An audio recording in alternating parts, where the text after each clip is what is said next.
Swerte ng Magnolia sa bagong superstar at si Coach LA na mismo ang nag-request kay James Yap, pero tara kwentuhan.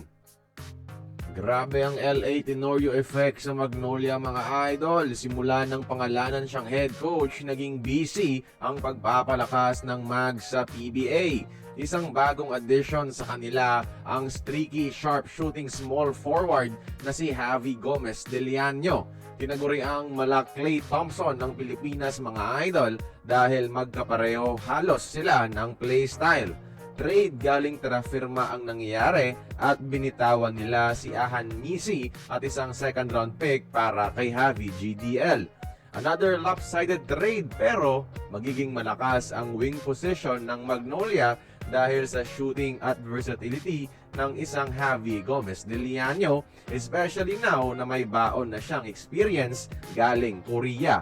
Sa wakas, dahil close sila Coach LA at si Boss Al Francis, nabibigyan na ng magandang players ang Magnolia. Pero heto alam nyo bang nag-request itong si Coach LA Tenorio sa SMC Management kung pwede nilang ibalik si Big Game James Yap sa prangkisa mga idol? Ito ang isa sa mga unang hiniling niya nang makuha ang head coaching position. Ito ay ayon sa pasabog ng kilalang PBA insider na si Snow Badwa. Kaso, ayaw ito ng mga nakakataas sa SMC dahil sa totoong politika mga idol. Kaalyansa daw kasi ng The Man with the Million Moves, ang isang grupo ng politiko na hindi sinusuportahan ng management.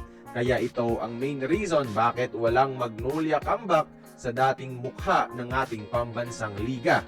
Pangit na politika pa rin ang pinapairal sa sports mga idol, especially kahit hiling na ito ng bagong coach at ng mga diehard fans. Kakapanalo lang ni James Yap sa eleksyon mga idolo, and if politics continues to be the reason, sa next 3 years pa natin makikita siyang bumalik sa Magnolia franchise, or ang mas masakit, we will never see him play again kahit may ibubuga pa si Big Game, at makakatulong pa sana ito sa championship goal ng Magnolia. Kaya kayo mga idol, sa tingin nyo nagiging patas ba o tama ba ang ginagawa ng SMC Management kay James Yap kahit hiling naman ito ni LA Tenorio dahil nga lang sa politika mga idol?